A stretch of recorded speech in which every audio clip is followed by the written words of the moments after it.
మన చేతిలోకి మనం కాలుచుకున్నట్టే. కాంగ్రెస్ ఏం చేస్తుంది ఏంటంటే అదే ఏదో అర్థం ఆడి రాజకీయాలకి రావాలి, పేదోళ్ళ పొట్ట కొట్టాలి, పేదోళ్ళ మన కావులు కూర్చోవాలి చచ్చినట్టు అని చావగొడుతుండ్రు. మొత్తం ఇక్కడ మొత్తం 3 మంత్రులు ఉన్నారు మీ జిల్లాలోనే.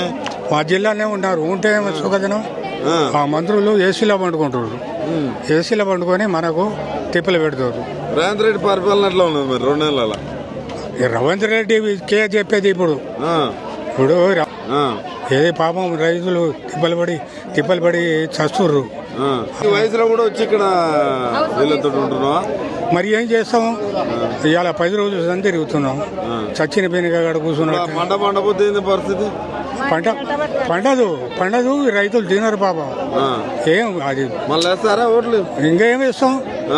అయిపోయి మార్పు అన్నారు. ఆ మార్పే ఇప్పుడు మనకు తెర్లు చేసింది. ఆయన పాపం చెప్పిండు గో మోసపోపు కాగరిరా గోసపడతారని చెప్పిండు. ఆయన చెప్తే మార్పు అని వీళ్ళే ఎవరు చెప్పారు? కేసీఆర్ చెప్పిండు.